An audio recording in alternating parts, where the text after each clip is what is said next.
I only wanted to scare off the intruder, but suddenly, because the ringtone suddenly rang, and in my panic, I pulled the trigger. My wife rushed into the living room as the lights came on. I saw the stranger I had shot, blood streaming from his eyes. My hands were still trembling. When the police arrived, the sheriff confirmed that the intruder was a wanted criminal named Freddy. He told me it was self-defense and that I had nothing to worry about. To close the case, I needed to go to the police station and give a statement. Sitting in the back of the police car, I couldn't believe I had actually killed someone. When I got home, my wife and I collapsed on the floor, staring at the bloodstains on the wall. We didn't know what to do. Eventually, we started cleaning up. By morning, everyone in town had heard about what happened. The sheriff told me that Freddy would be buried the next day, but I couldn't help but wonder, did this man have a family? The sheriff said he had a father who was still serving time in prison, but here's the thing, that father was released today. Shit don't fall far from the tree.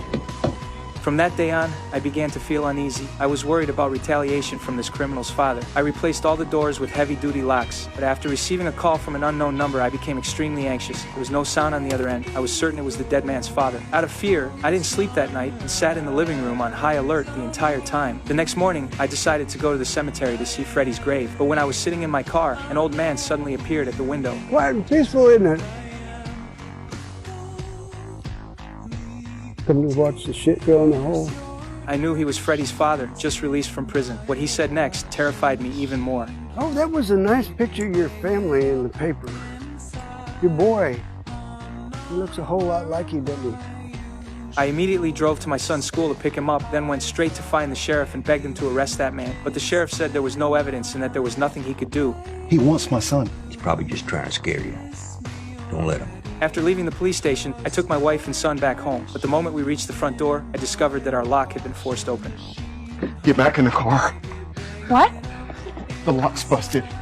Oh my God. I panicked and told my wife to take our son to the police station. I grabbed some tools from the trunk and went inside to check the house. At first, I didn't see anyone, but when I walked into my son's bedroom, I found a bullet on the floor. I looked up and saw a stuffed animal with one eye gouged out, then another bullet, and another. The police arrived quickly. Now we had evidence. They assigned officers to protect us discreetly and stationed a police officer inside the house. But I still couldn't sleep. I went downstairs for some milk, and when I returned to the bedroom, Freddy's father was standing right beside my son's bed. I heard a strange noise and rushed downstairs to investigate. The attic entrance was open. Kevin? He's in the fucking house! He's in the goddamn house!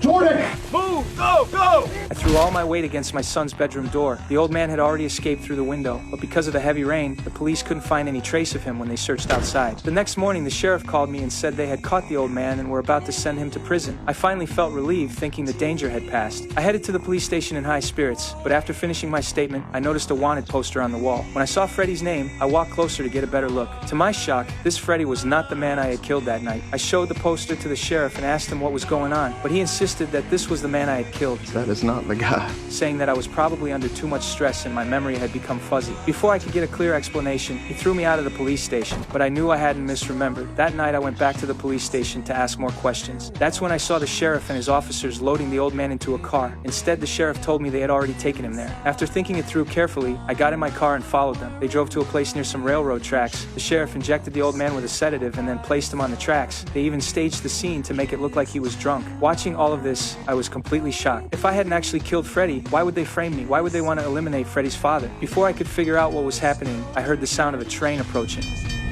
After hesitating for a moment, I made a decision. I needed to know the truth. I rushed out and saved the old man.